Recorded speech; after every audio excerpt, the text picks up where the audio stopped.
IBN 7 हौसला है।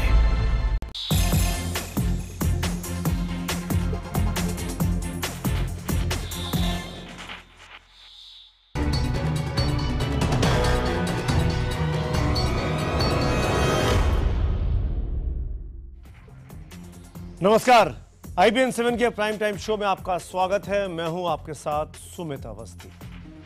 बीते 24 घंटों से इस देश में 24 या 48 घंटे कहें तो इस देश में एक ही चर्चा हो रही है, सलमान खान, सलमान खान, सलमान खान। वो सलमान खान जो कल्पेबल होमिसाइड यानी गैर इरादतन हत्या के दोषी करार दिए गए हैं।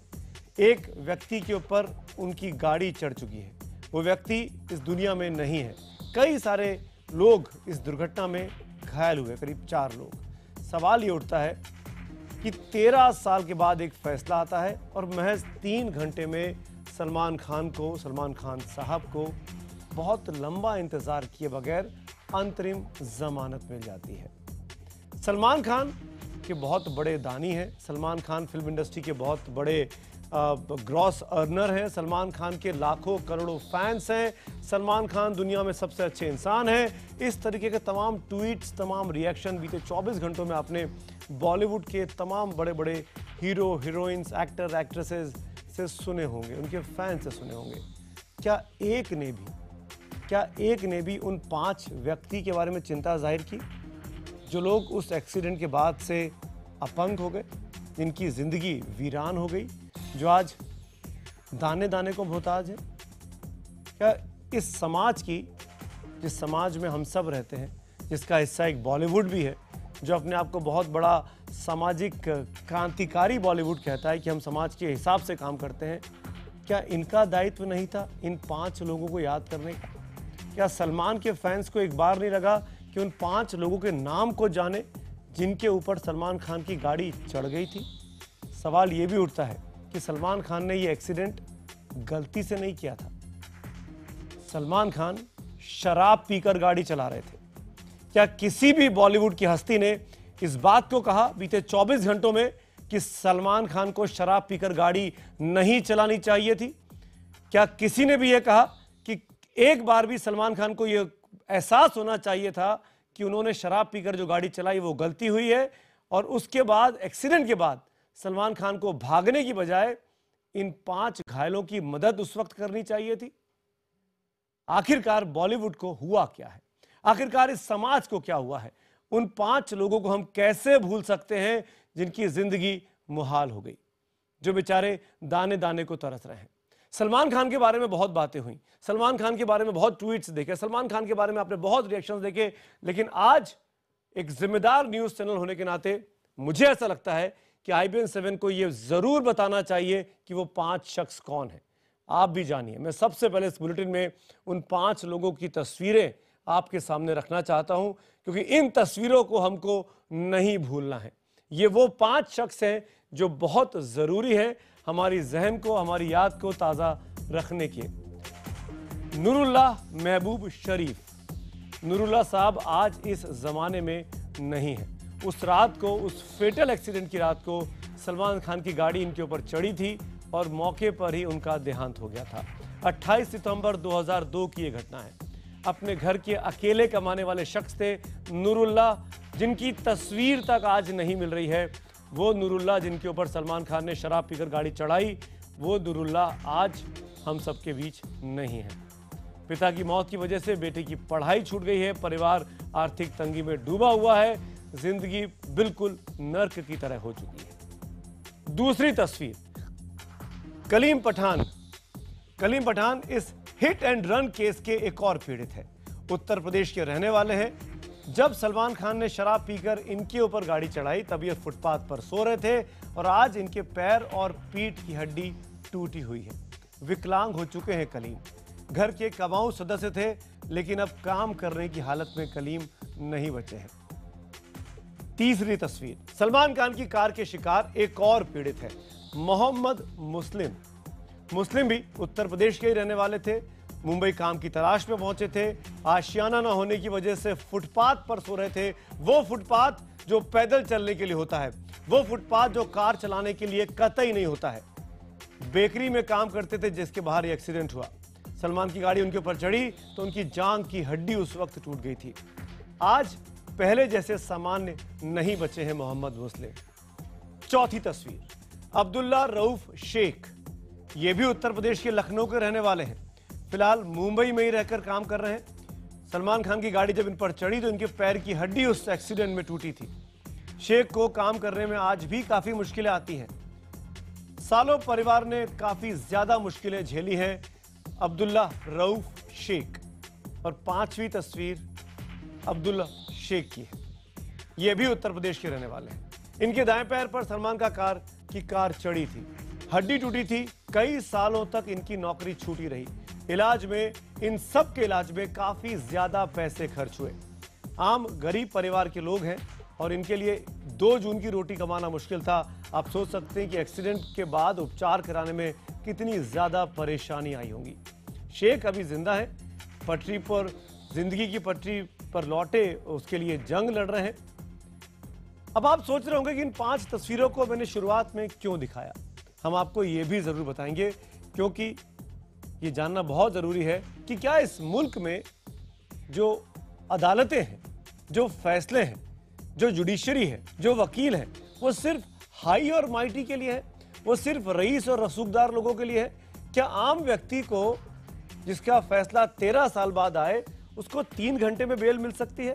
क्या आपने कभी सोचा है कि क्या आम हिंदुस्तानी को, किसी की भी इतनी कुव्वत है, इतनी हैसियत है कि वो 1 घंटे के अंदर लोअर कोर्ट से हाई कोर्ट पहुंच जाए, हिंदुस्तान के सबसे बड़े वकील को खड़ा कर दे और 2 घंटे के भीतर उसको जमानत मिल जाए?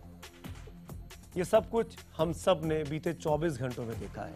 सवाल यही उठता है कि क्या इस देश की कानून व्यवस्था 2 अलग अलग तराजू में है, गरीब के लिए अलग और अमीर के लिए अलग, आम के लिए अलग और खास के लिए अलग? उस पर हम बात करेंगे, लेकिन सबसे पहले मैं आपको दिखाता हूं कि आज 13 साल बनाम 3 घंटे की लड़ाई कहां जा रही है।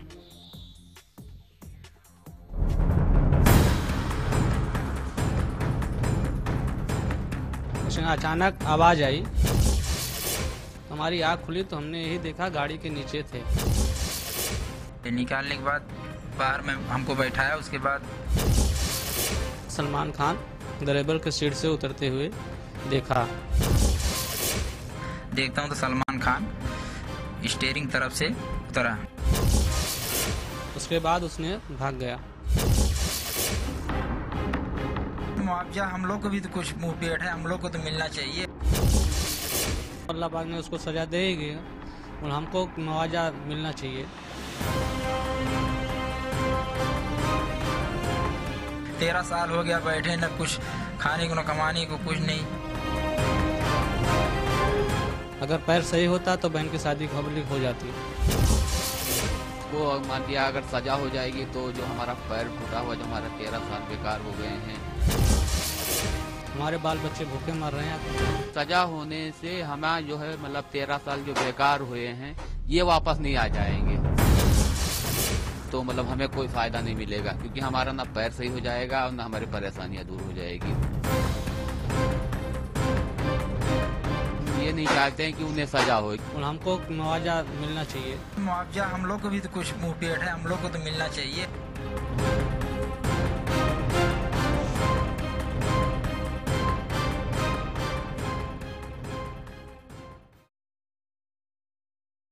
तेरह साल लगे, और मैं 13 साल की बात तो नहीं करूंगा, लेकिन बीते 24 घंटों में जिस तरीके से जुडिशरी ने एक्टिविज्म दिखाया, तेजी दिखाई, उस पर मैं चर्चा जरूर करूंगा।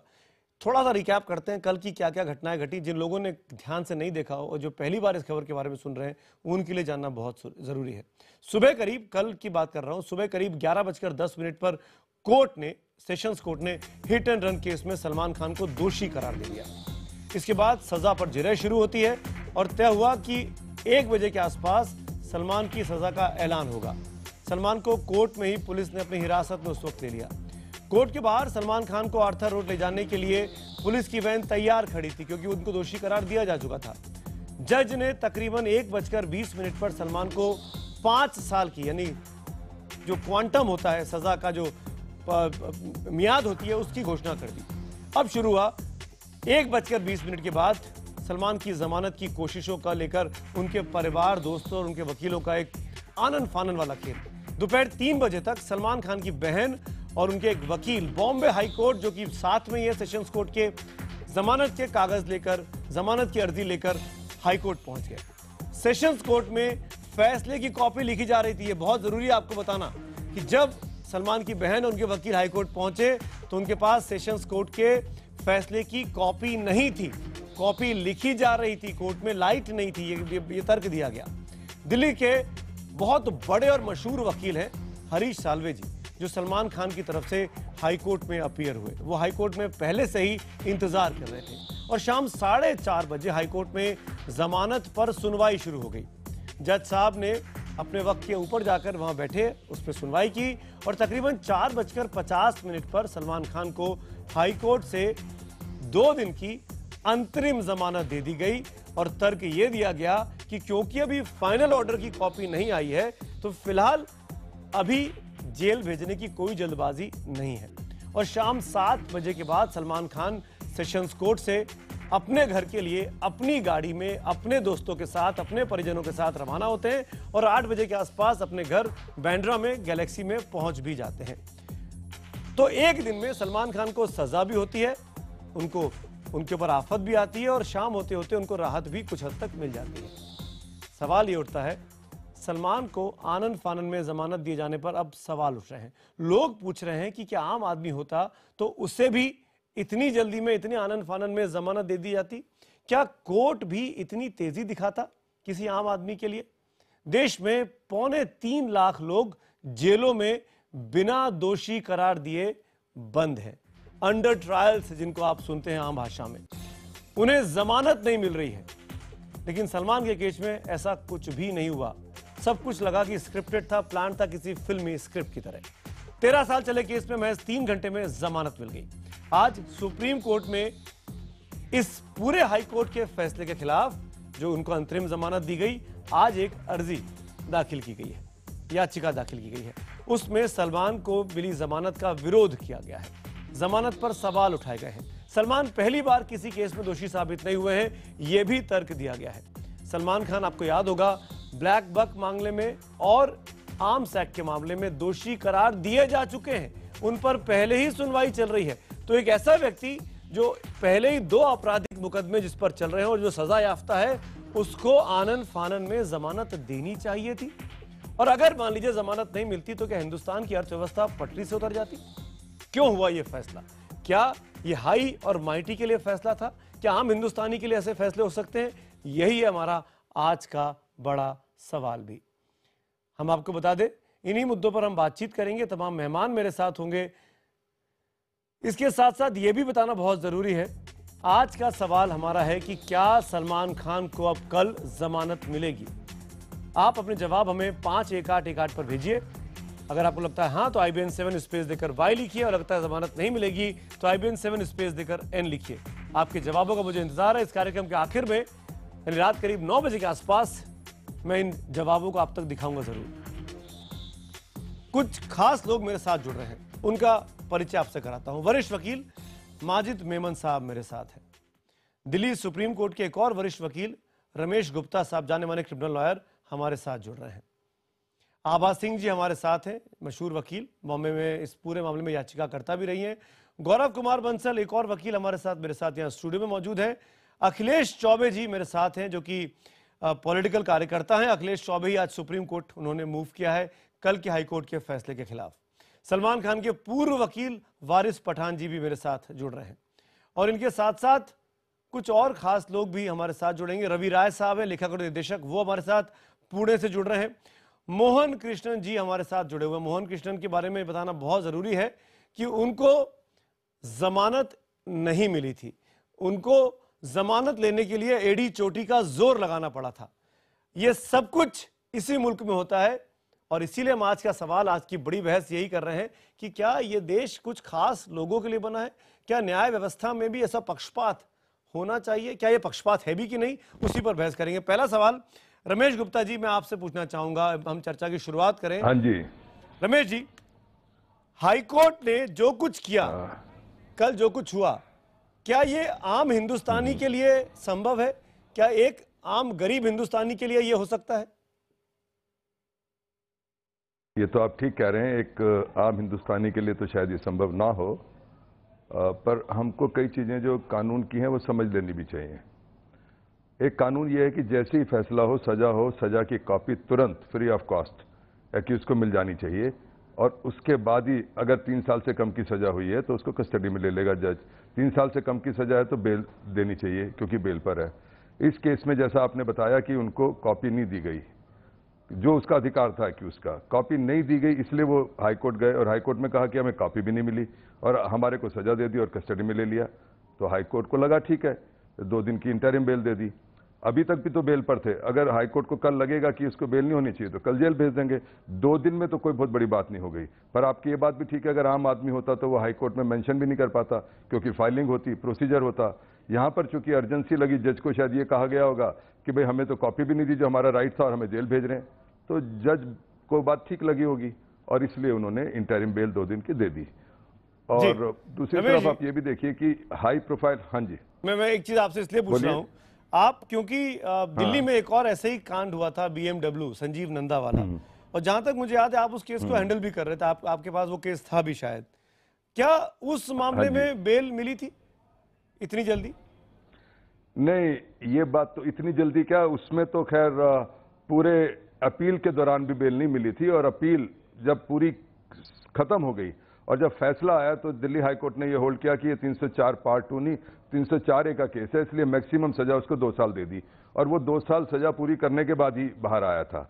तो पर हर एक केस के अपने अलग फैक्ट्स होते हैं। उसमें 6 लोग उस एक्सीडेंट में डेथ हो गई थी और इस केस के अलग हालात हैं, तो मैं समझता हूं हर केस को अलग लेना चाहिए। दूसरी बात मैं आपको बताऊं, ये बात दूसरी तरफ ये भी देखना होगा, हिंदुस्तान में 2010 के क्राइम रिकॉर्ड ब्यूरो के डाटाज हैं कि हिंदुस्तान के अंदर 4,70,000 एक्सीडेंट हुए, जिसके अंदर 1,55,000 डेथ हुई, बाकी सीरियस इंजरी केस हुए। 1,70,000 डेथ हुई होंगी तो कितने केसेस हिंदुस्तान में ट्रायल में गए होंगे, ये आपने कभी नहीं सोचा। उसमें कितने गरीब लोग रहे होंगे, कितने अमीर लोग रहे होंगे। पिछले 15 साल में आप सिर्फ 3 एक्सीडेंट केस की बात करते हैं, तो आम आदमी की अगर बात करते हैं तो जो 1,60,000 लोगों की डेथ हुई 2010 में, जो हिंदुस्तान के फिगर हैं, उनका कभी आपने सोचा कि उनका क्या हुआ, उसमें कितने हिट एंड रन केस थे? मेरा ये मानना है कि 40% कम से कम हिंदुस्तान में हिट एंड रन केस है जिसमें आदमी मर जाता है, गाड़ी आइडेंटिफाई नहीं होती। उसमें कितने ऐसे केसेस थे जिसमें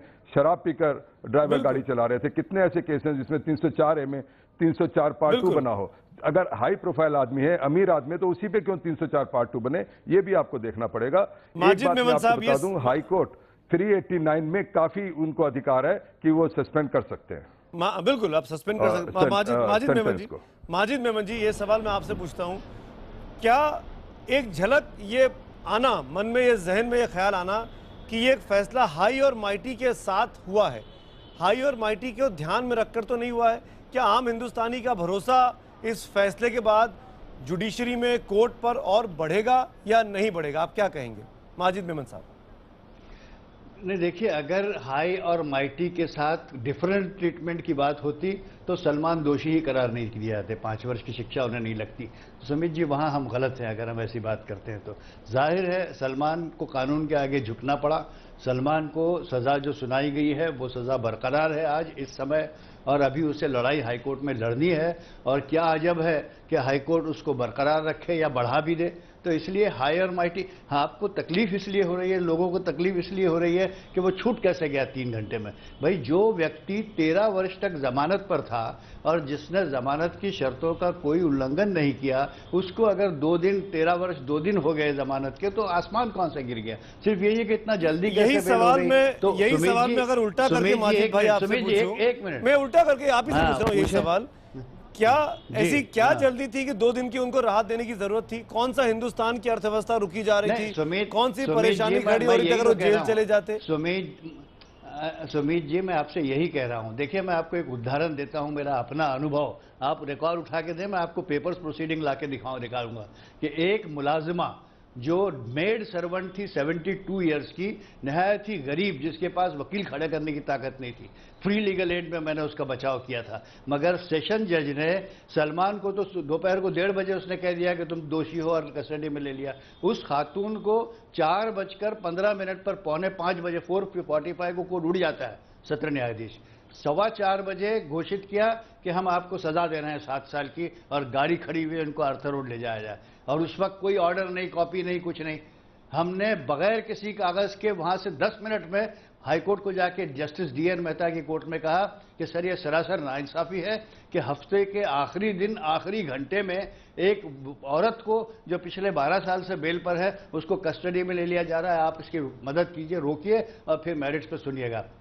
हाईकोर्ट ने 15 मिनट में उसको रजिस्ट्रार को भेजकर, क्योंकि उतना वक्त नहीं था कि माजिद जी, रजिस्ट्रार मेरे साथ क्या इस महिला कोई पर पैसा नहीं, कुछ नहीं, गरीब, क्या इस गरीब महिला पर कोई पुराने आपराधिक मुकदमे चल रहे थे? क्या ये महिला सजा याफ्ता थी? क्या फर्क? सलमान साहब पे 2 मुकदमे चल रहे हैं। सलमान, देखिए सुमीत साहब, आप एंटी सलमान की बात कर रहे हैं।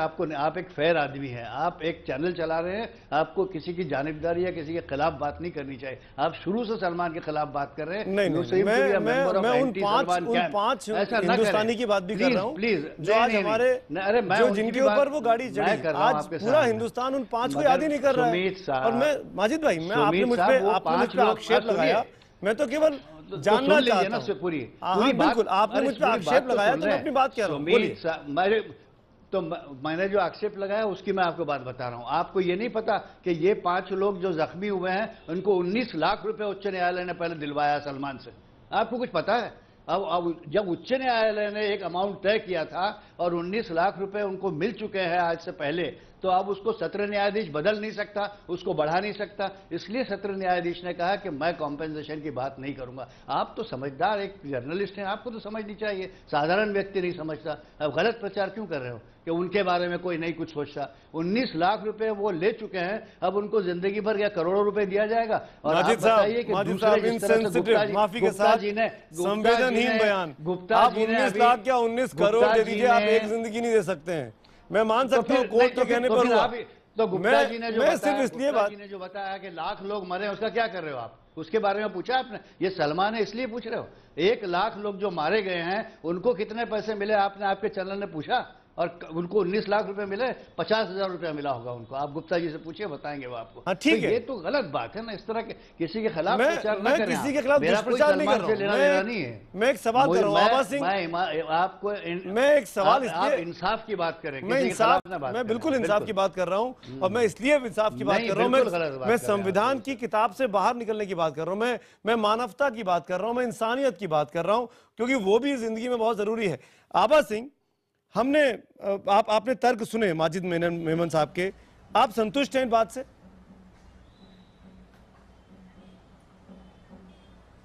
जी बिल्कुल नहीं। पहली बात, जो ये खातून की बात करते हैं, कानून में नेगेटिव इक्वालिटी नहीं है कि अगर किसी को एक बार, वो भी मुझे लगता है माजिद मेमन जी का जलवा होगा, कोई और वकील जाता कहता मेरे पास ऑर्डर की कॉपी नहीं है, कुछ नहीं है, मैं समझती हूँ कि वो हाई कोर्ट उसको खड़ा भी नहीं करता। तो ये चीज़ें जो है, एक एग्जाम्पल लेके नेगेटिव इक्वालिटी नहीं है कि एक बार अलाउ किया गया तो हर में अलाउ किया जाए। और रही बात की कॉम्पेंसेशन की, तो हमारे यहाँ कोर्ट में, हमारे क्रिमिनल लॉ में कॉम्पेंसेशन का इस तरह से कि आपकी सजा कम कर दी जाएगी, आप कॉम्पेंसेशन दे दीजिए, उसकी कोई लिंकिंग नहीं है। आउट ऑफ कोर्ट सेटलमेंट का कोई प्रोविजन नहीं है। तो जो कानून आज है उसी कानून के हिसाब से हमको चलना पड़ेगा। और सुमित जी, आपने भाई बहुत सही सवाल पूछा, मैं भी जानना चाहूंगी, ये खातून की केस की माजिद जी कल से बात कर रहे हैं, तो क्या उनका कोई क्रिमिनल केस था, क्या केस था? हम लोग सब जानना चाहेंगे कि और ऐसा क्या था कि बिना पेपर्स के ही उनको बेल मिल गई। लेकिन सलमान को सेलिब्रिटी स्टेटस का कोई नहीं कह रहा कि इस वजह से। मेरे साथ मोहन कृष्णन जी मौजूद हैं। मोहन जी, मेरा सवाल इस वक्त आपसे है, क्योंकि आप भुक्तभोगी हैं। आपने, और मैं ये कहने में मुझे शर्म भी आती है, अजीब सा लगता भी है कि आपको 30-32 दिन तक जेल में रहना पड़ा, आपको बेल नहीं मिली। आप इस फैसले को किस तरीके से देखते हैं, मोहन कृष्णन जी? मेरा टोटल कस्टडी 32 दिन का पुलिस कस्टडी था, 13 दिन मैं थाना जेल गया था। टोटल 45 डेज में कस्टडी में था। मैंने हाई कोर्ट का दरवाज़ा खटखटाया था, सुप्रीम कोर्ट तक गया था। मेरा स्पेशल लीव पिटीशन हियरिंग के पहले, बोर्ड पे आने के पहले रिजेक्ट हो गया। और मेरे साथ ऐसा हुआ कि मेरा शुगर हाई हो गया।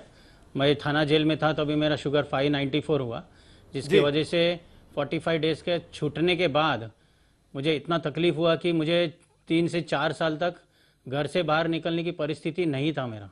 हाँ, और इतना सफ़र हुआ कि मेरा यूरिनल ट्रैक पे पस आता था। मोहन कृष्ण जी, मैं आप ही से पूछता हूँ, क्योंकि आपने सजा भुगती है।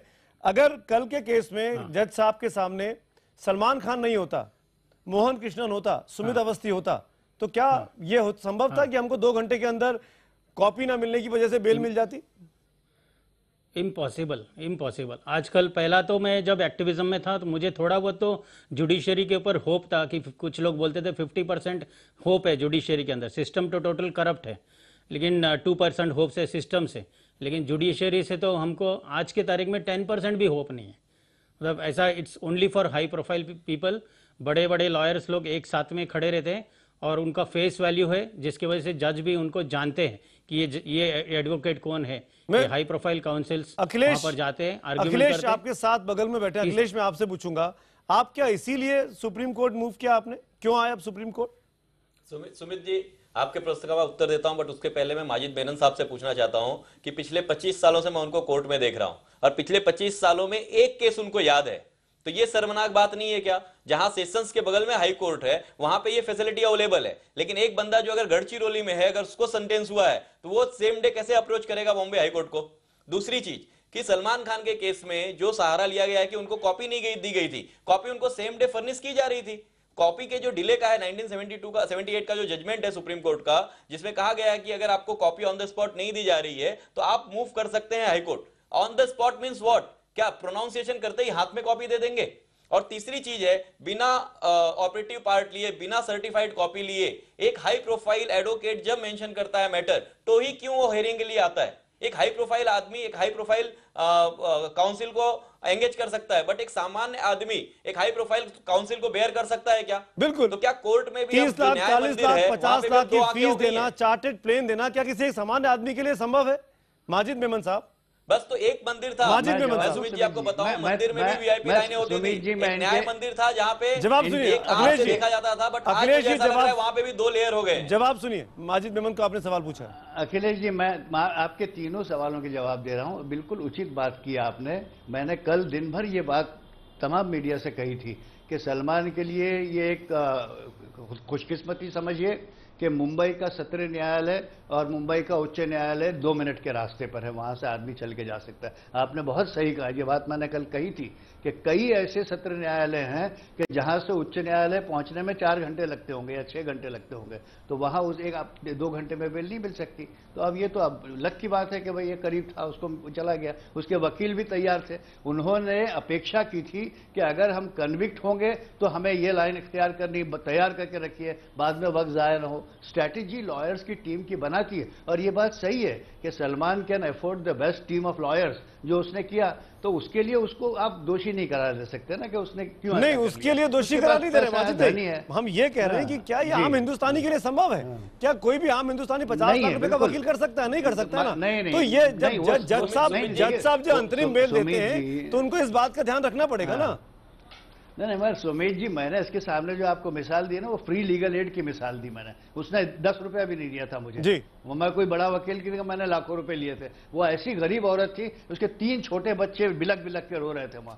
तो मैंने जाके जब उच्च न्यायालय से कहा, जज ने कहा कि ठीक है, हम आपको मंडे तक बेल देते हैं, आप मंडे को मेरिट्स पे आर्ग्यू करना। एक समाज सेवा थी, मैंने एक ह्यूमन राइट पे की। ठीक है, तो मेरे साथ और भी मेहमान हैं, इस तरह से भी होते हैं। रवि राय जी भी जुड़ गए हमारे साथ, सिग्नल में दिक्कत थी, वारिस पठान साहब भी हैं, बंसल साहब भी मेरे साथ हैं। एक छोटा सा ब्रेक ले रहा हूं, इस चर्चा को आगे बढ़ाएंगे। तमाम मेहमान मेरे साथ बने हुए हैं, तुरंत हाजिर होते हैं IBN 7 पर। आप देखते रहिए कि क्या सलमान खान को कल जमानत मिलेगी, इस ब्रेक के बाद।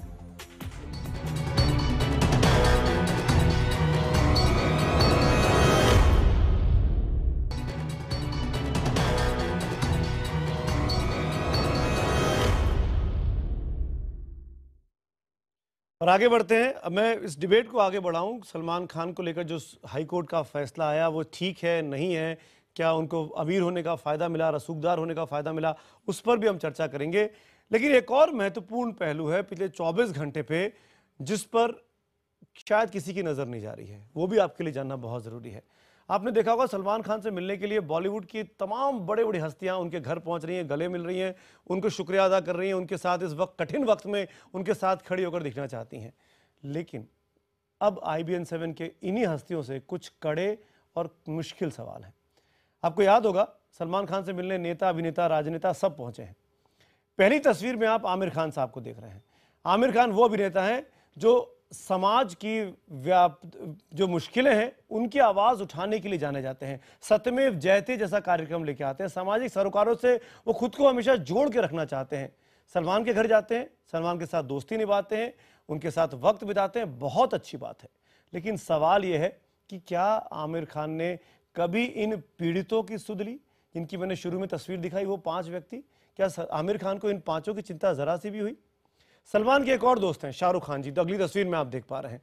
करण जौहर उनके एक और साथी, उनके एक और दोस्त आप इन तस्वीरों में देख पा रहे हैं। ये तमाम बड़ी बड़ी हस्तियां, सोनाक्षी सिन्हा, प्रीति जिंटा, ये तमाम लोग सलमान खान के साथ इस मुश्किल वक्त में खड़े होकर दिखना चाहते हैं। कोई गलत बात नहीं है, किसी भी दोस्त को अपने दोस्त के साथ खड़े होने का पूरा अधिकार है, हम उसका सवाल भी नहीं कर रहे हैं और हम इस बात के लिए, उनके इस जेस्चर के लिए उनकी तारीफ ही करेंगे। लेकिन मैं पूछना चाहूंगा आमिर खान से, शाहरुख खान से, करण जौहर से, तमाम स्टार से जो आज सलमान के घर जाकर उन मुश्किल वक्त में उनके साथ खड़े दिखते हैं, क्या इन लोगों ने एक बार भी उन 5 लोगों के घर जाने की कोशिश की कि वो 5 आदमी किस स्थिति में रह रहे हैं? क्या वो 5 आदमी के पास रोजी रोटी कमाने का जरिया है? उनके बच्चे पढ़ाई लिखाई कैसे कर पा रहे हैं? क्या आज उनके पास घर है कि वो आज भी फुटपाथ पर सो रहे हैं, उसी जगह पर सोने को मजबूर हैं? हजारों लाखों करोड़ों रुपए कमाते हैं, क्या इतना सा फर्ज नहीं बनता था कि उसके बारे में सोचें? माना सलमान अच्छे हैं, पर क्या वो 5 खराब थे? सवाल ये भी है। राजनेता जो कि सलमान खान के दोस्त हैं, उनसे मेरे सवाल कुछ ज्यादा तीखे होंगे। शाना इंसी, राज ठाकरे, बाबा सिद्दीकी, ये सब लोग सलमान खान के घर जाते हैं, उनके साथ खड़े होते हैं, नीतीश राणे फोटो खिंचवाते हैं, ढांढस बंधवाते हैं। इन लोगों की जिम्मेदारी तो अभिनेताओं से ज्यादा इस समाज को सुधारने में। हर 5 साल बाद इनको चुनावों में जाना पड़ता है। क्या इन लोगों को उन 5 व्यक्तियों की ख्याल आया? क्या इनमें से एक ने भी, ये सिर्फ इन 8 फोटो की बात नहीं कर रहा हूं, बीते 24 घंटों में जितने लोग सलमान खान के फेवर में ट्वीट कर रहे थे या उनके घर जाकर उनकी हिम्मत बधा रहे थे, उन सब से मेरा एक कड़ा और कठिन सवाल है। मैं ये पूछना चाहता हूं, एक ने भी क्या ये लिखा अपने ट्वीट में, अपने साउंड बाइट में ये बोला कि आपको शराब पीकर गाड़ी नहीं चलानी है? अगर आप शराब पीकर गाड़ी चलाएंगे तो आपका हश्र भी ऐसा हो सकता है। कानून इस देश में सबसे बड़ा है, ऐसा कोई नहीं कह रहा। सलमान के साथ दुखी हैं, मुसीबत में हैं, हम उनके साथ खड़े हैं। दुनिया के बहुत अच्छे ईमानदार आदमी हैं, दिलदार आदमी हैं, इंडस्ट्री में इससे अच्छा आदमी नहीं देखा। पर क्या उन 5 लोगों की कोई गलती थी? उन 5 लोगों को आज सहानुभूति की जरूरत नहीं। मैं कहूंगा कि उन 5 तस्वीरों को फिर से दिखाया जाए। इस बीच हम अपनी चर्चा भी जारी करते हैं, अपने मेहमानों के पास चलते हैं। वारिस पठान साहब, आप सलमान, वारिस पठान से कनेक्शन टूट गया है, लेकिन हम इस चर्चा को आगे बढ़ाएंगे। रवि राय जी, मैं आपसे पूछूंगा, ये वो 5 तस्वीरें आपके सामने स्क्रीन पर है जो आज हमारे बीच में नहीं रहे, जो उस एक्सीडेंट में, हादसे में नुरुल्लाह साहब नहीं रहे, बाकी 4 आदमी हैं, लेकिन अपंग स्थिति में, बुरी मुश्किलों में है। मेरा सवाल रवि राय साहब आपसे है, क्या इस फिल्म इंडस्ट्री की, क्या इस बॉलीवुड की, क्योंकि आज आप हमारे साथ हैं, फिल्म के डायरेक्टर हैं, राइटर हैं, इन 5 लोगों को लेकर कोई थोड़ी सी जिम्मेदारी बनती थी क्या? बिल्कुल बनती है। पर सुमित सर, मैं पिछले 2 दिन से मैं भी देख रहा हूं, मीडिया भी सिर्फ सलमान खान को ही फ्लैश कर रहा है। मीडिया भी सिर्फ आमिर खान, शाहरुख खान के ट्वीट्स दिखा रहा है। मीडिया के पास भी उतना वक्त नहीं है कि नूरुल हसन के घर को दिखाएं। बिल्कुल, समझ रहे हैं आप? बिल्कुल बिल्कुल, मैं मानूंगा और मैं ईमानदारी से बताता हूं, क्योंकि आपने मुझसे पूछा है और मैं मीडिया को रिप्रेजेंट नहीं कर रहा हूं। नहीं, सुनिए ना, मेरी बात सुन लीजिए। रवि राय साहब, मेरी बात सुन लीजिए। आपने सवाल मुझसे पूछा, नुरुल्लाह साहब नहीं है, हम सलमान को जाके कह ही रहे हैं, नहीं मिल रहे हैं, उनके परिवार के लोग ट्रेसेबल नहीं है। उनकी जो वाइफ थी वो सेपरेट हो चुकी है, उन्होंने कोई दूसरी जगह निकाह कर लिया है, उनका बेटा कैमरे के सामने नहीं आना चाहता। लेकिन बाकी 4 लोगों से मीडिया ने अप्रोच किया है, उनकी तस्वीरें हमने दिखाई, उनके रिएक्शंस भी मैंने आपको दिखाई शुरुआत में। जी, यू प्लीज कंटिन्यू रवि राय साहब। नहीं, मेरा भी यही कहना है कि हाँ जी, कुछ कह रहे हैं आप? नहीं, मैं कुछ नहीं कर रहा हूं, आपकी बात सुनने का इंतजार कर रहा हूं। मुझे कुछ सुनाई। सुमित जी थोड़ा ऊंचा बोलेंगे आप सर? मैं यही पूछ रहा हूं कि क्या आज बॉलीवुड, जो सवाल मैंने आपसे पहले पूछा, क्या बॉलीवुड को इन 5 लोगों के बारे में सोचना नहीं चाहिए था? Simple, plane.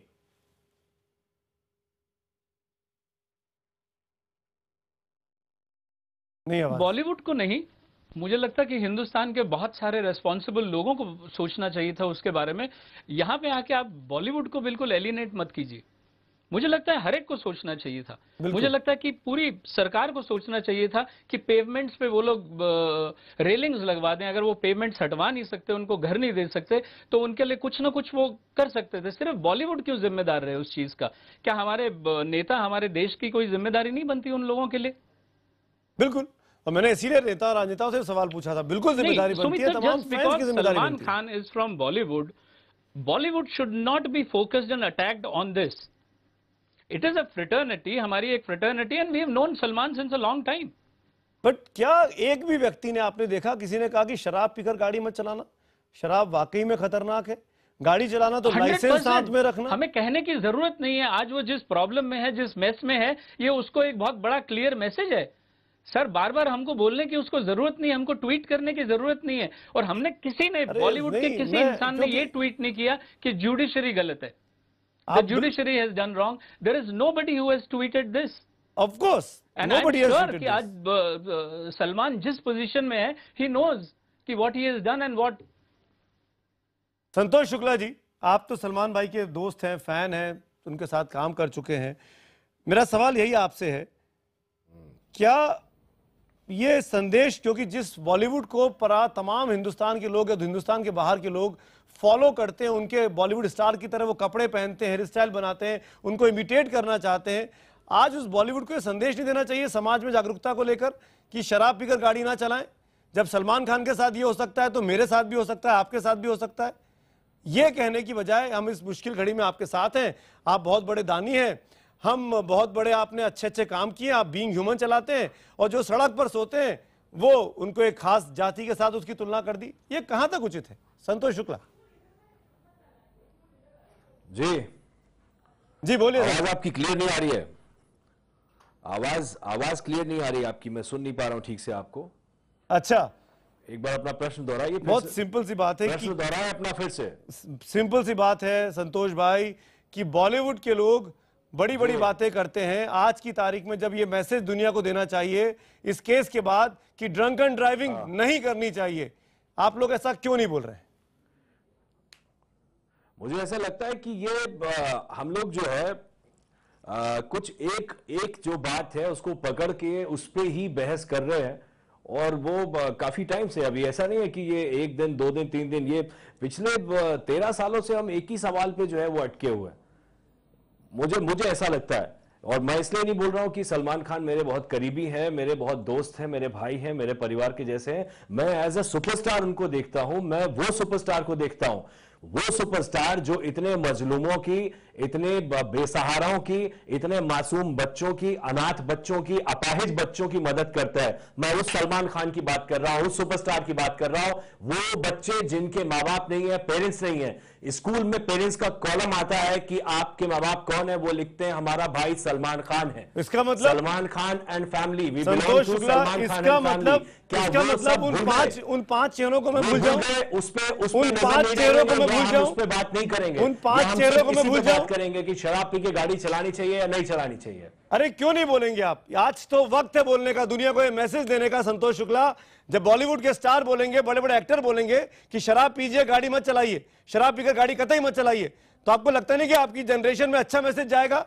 क्यों ये बोलने में डरते हैं आप लोग सलमान खान के खिलाफ? आपको लगता है लेसन जहां देना होता है, लेसन हम बॉलीवुड अपनी फिल्मों में लेसन देता है, बस फिल्मों में देगा, कोई सीन आता है, असलियत में नहीं देगा। Cigarette smoking is injurious to health, शराब पीना सेहत के लिए हानिकारक है। वो भी कानून बना दिल्ली से, आप लोग तो प्रोटेस्ट करते हैं कि वो स्किल भी ना लगाए। में भी यही दिखाते हैं। संतोष भाई, मेरी बात सुनिए, आप अपने टेलीविजन में भी यही, संतोष भाई, अपने टेलीविजन में भी आप यही दिखाते हैं। संतोष भाई, ये वक्त है समाज को सुधारने की तरफ आगे बढ़ाने का। आदमी गलतियों से सीखता है। सलमान भाई को क्यों हर चीज में पकड़ता है मीडिया, मैं समझ नहीं पा रहा हूं। अरे सलमान भाई के ऊपर 3-3 मुकदमे हैं, 3-3 मामलों में सजा याफ्ता है। आप उन 5 आदमी के बारे में क्यों नहीं सोच रहे हैं? हम जो जो मुद्दे की बात है वो कर ही नहीं रहे। मैं तो मुद्दे की बात क्या है? चलिए आप मुझे बताइए मुद्दे की बात क्या है? जो समाज सेवा संतोष शुक्ला, मुद्दे की बात क्या है? सलमान खान को मुद्दे की बात क्या है? मुद्दे की बात क्या है? हिंदुस्तान मुद्दे की बात क्या है? जिम्मेदार नागरिक है। मुद्दे की बात क्या है? एक लौते ऐसे सुपरस्टार है जो गरीबों के लिए बहुत ज्यादा करते हैं। मैं अपनी आंखों से देखता हूं। मैं कौन हूं? संतोष शुक्ला कौन है? बिग बॉस का एक कंटेस्टेंट था। संतोष शुक्ला बिग बॉस का एक कंटेस्टेंट था। संतोष शुक्ला से लगाव होना लाजमी है, लेकिन संतोष शुक्ला के परिवार से लगाव होना लाजमी नहीं है। लेकिन वो लगाव इस इंसान को होता है। आप अपनी अगर आज मेरे घर लखनऊ परिवार आप अपनी दोस्ती निभा रहे हैं, पूरा अधिकार है आपको, लेकिन ये दोस्ती उन 5 व्यक्तियों को इंसाफ नहीं दे सकती। जैसे हजारों लोग हैं, इकलौता मैं ही नहीं हूं सर। अरे हजारों, लाखों, करोड़ों, अरबों, पर वो 5 व्यक्ति क्या, उनके बारे में क्यों नहीं आप सोचते हैं? बंसल साहब, मेरा सवाल आपसे, क्योंकि आप ऐसे मुकदमे लड़ते रहे दिल्ली में। बंसल साहब, हिंदुस्तान की सरकार। बंसल साहब, मेरा सवाल आपसे है, आप ऐसे मुकदमे लड़ते रहे दिल्ली में, क्या हाई और माइटी के लिए अलग मुकदमे नहीं हो जाते हैं? क्या उनके प्रिविलेजेस नहीं मिल जाते जाने अनजाने में? सर आपको बहुत फ्रैंकली बताऊं कि यहाँ पर ये बेल देना दुर्भाग्यपूर्ण तो है, क्योंकि हम कई केसेस में हम मेंशनिंग खुद करते हैं और हाई कोर्ट में भी हम मेंशनिंग करते हैं, तो कोर्ट भी यही कहते हैं कि भाई आप अगले दिन आइएगा, इतनी जल्दी क्या है। और साथ में एक और बात बताऊं कि तिहाड़ जेल में आज की अभी कंडीशन ले लें तो तिहाड़ जेल में कई लोग ऐसे बंद हैं जो सिर्फ इसलिए बंद है क्योंकि उनके पास सिक्योरिटी के लिए कोई सिक्योरिटी नहीं भर पा रहा है उनकी। तो आप यहाँ पर आप ऑब्वियसली एक डिस्टिंक्शन सा क्रिएट हो जाता है। अंडर ट्रायल्स हजारों लाखों की संख्या में पड़े हुए हैं। अंडर ट्रायल्स जी, आपको अंडर ट्रायल्स की बात बताओ, हमने सुप्रीम कोर्ट में एक पेटिशन चल रहा है जो फॉरेन प्रिजनर्स से रिलेटेड है, वहां पर भी हमने कहा अंडर ट्रायल्स। तो हमारे ही केस में ऑर्डर हुआ कि जो अंडर ट्रायल्स हैं उनको, जिनकी सजा आधे से ज्यादा हो गई है, उन्हें छोड़ा जाए। तो आप देखिए, वारिस पठान, सॉरी मैं बीच में टोक रहा हूं, वारिस पठान भी वकील है। वारिस, बंसल साहब की बातें सुनी आपने, आपको लगता है कि कहीं ना कहीं कुछ ना कुछ होता है ऐसा कि आम आदमी को ये ठगा हुआ सा महसूस हो सकता है? वारिस पठान साहब, उसको इंसाफ नहीं मिल पा रहा?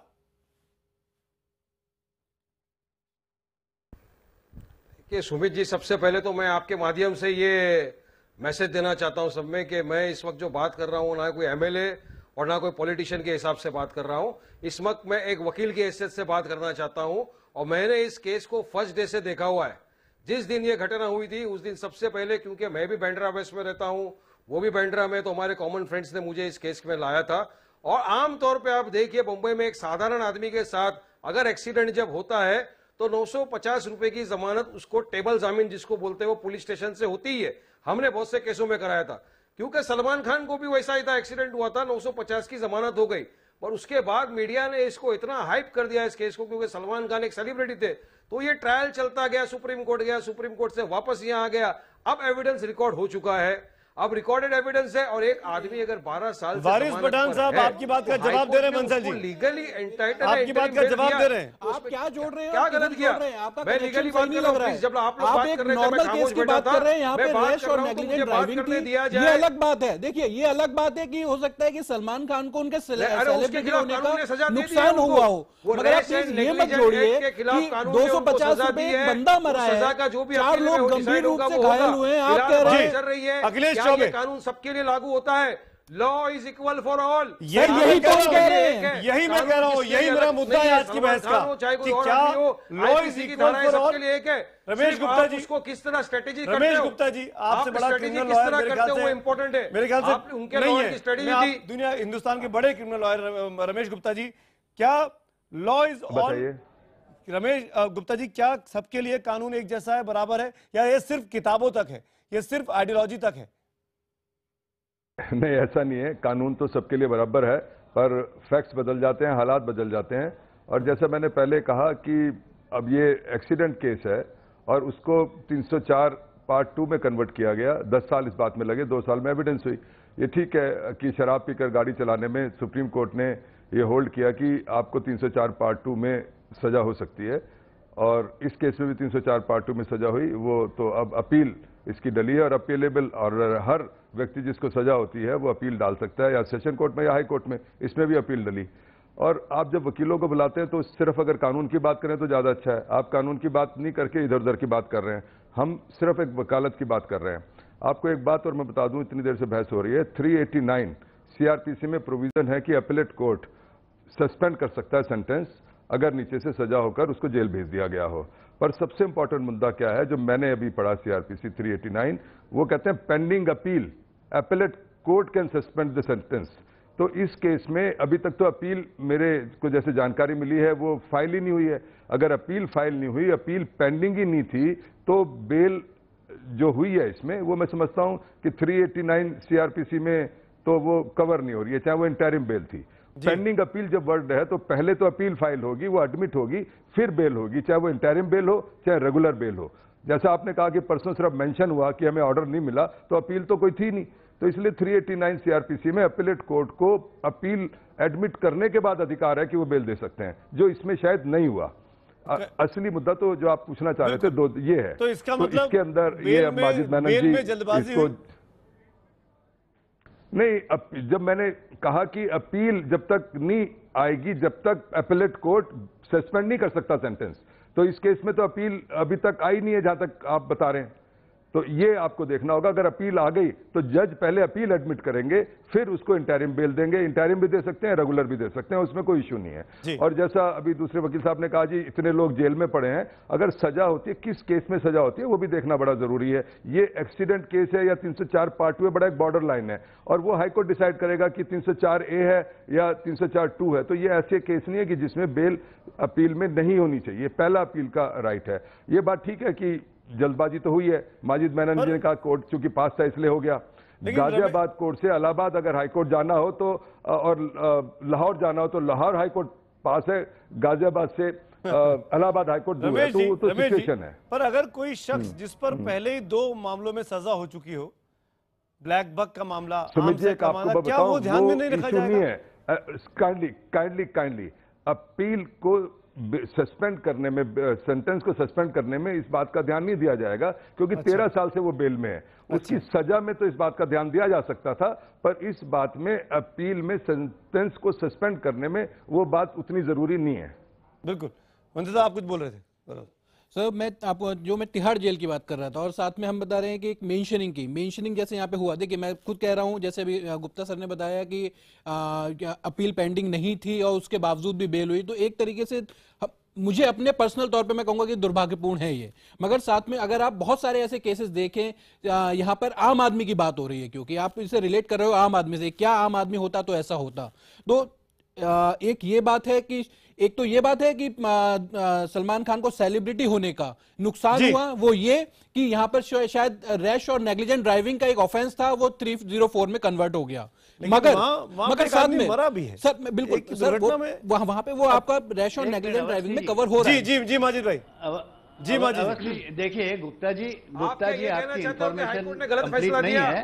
आप ये कहना चाहते हैं नहीं आप सुन ले, गलत फैसला दिया? बात बताइए जरा, 1 मिनट सुन लीजिए ना यार, और उन्होंने सुनने के बाद ऑर्डर दिया है। जरा सुन लो बारिश, 1 minute Gupta ji, for your information 1:30 बजे ऑर्डर की कॉपी, जरा 1 मिनट बोलिए माजिद मेमन। Just 1 minute. हाँ गुप्ता जी मैं आपको करेक्ट कर लूं, आपने हाईकोर्ट का ऑर्डर नहीं पढ़ा। 3 पेज का हाईकोर्ट का ऑर्डर है जस्टिस तिप्से का, जिसमें यह कहा गया है कि appeal is presented and leave to amend the appeal after full judgment is obtained. That is the conclusion of that order. तो आपकी information incorrect है कि अपील है ही नहीं और 389 कैसे हुआ। That's not correct information. मैंने ये नहीं कहा अपील है कि नहीं है। अगर नहीं थी अपील तो नहीं होना चाहिए। नहीं, आपने कहा अपील नहीं है। अगर नहीं है, मैंने कहा अगर अपील नहीं थी तो नहीं होना चाहिए था। एक बात अखिलेश, तो फैक्चुअल पोजीशन ये है कि अपील है, और leave to amend the appeal also is part of order. फिर तो हाईकोर्ट को 389। चौबे साहब आपने हाथ उठाया था, आप कुछ बोल रहे थे, आप सुप्रीम कोर्ट पहुंचे हैं। अखिलेश चौबे, आपने क्यों हाथ उठाया? बोलिए। सुमित जी, अभी मैंने दोनों जन की बातें सुनी। एक तो माजिद मेनन साहब ने जो बताया कि अपील पेंडिंग है, सचमुच अपील फाइल हुई है। मेरा प्रश्न इतना ही था कि जब सेंटेंस जो है 1:30 बजे डिक्लेयर हुआ, तो जो अपील ड्राफ्ट होती है उसमें कम से कम घंटे 2 घंटे तो लगते हैं। क्या वर्डिक्ट उनको पहले से मालूम थी कि अपील फाइल भी होगी, अपील रेडी भी होगी और अपील फाइल भी होगी? यही कंटेंशन हमने कोर्ट में उठाया हुआ है। और दूसरा मुद्दा है कि टिप्से साहब के ऑर्डर के बारे में जो अभी मेनन साहब ने कहा है, अगर आप उसमें देखेंगे, माजिद मेनन साहब 1 मिनट मुझे पूरा करने दीजिए। उसमें अगर आप देखेंगे ऑर्डर में मेंशन किया हुआ है कि what is the urgency is set की otherwise he will be taken into custody. जबकि ये चीजें हुई हैं 3:30 बजे और 1:30 बजे जैसे ही इनको दोषी करार दिया गया, he was in custody. So ultimately court को जो है ब्लाइंड रख के ये ऑर्डर लिया गया है। वारिस पठान साहब जवाब देंगे? ऐसा नहीं है। देखिए, please don't make allegation against the court. देखिए 3 बजे जब ये साहब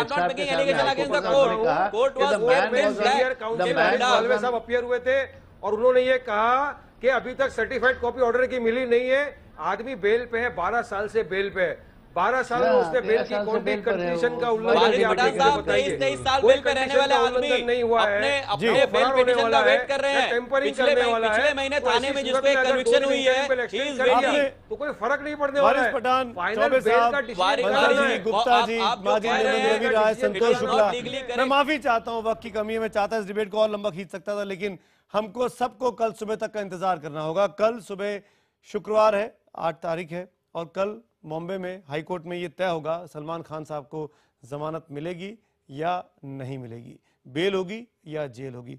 क्या सलमान खान कल खुद सीधे कोर्ट से घर लौटेंगे या कोर्ट से वो जेल जाएंगे? इस पर लगातार हमारी नजर रहेगी, हम उस पर जानने भी रहेंगे।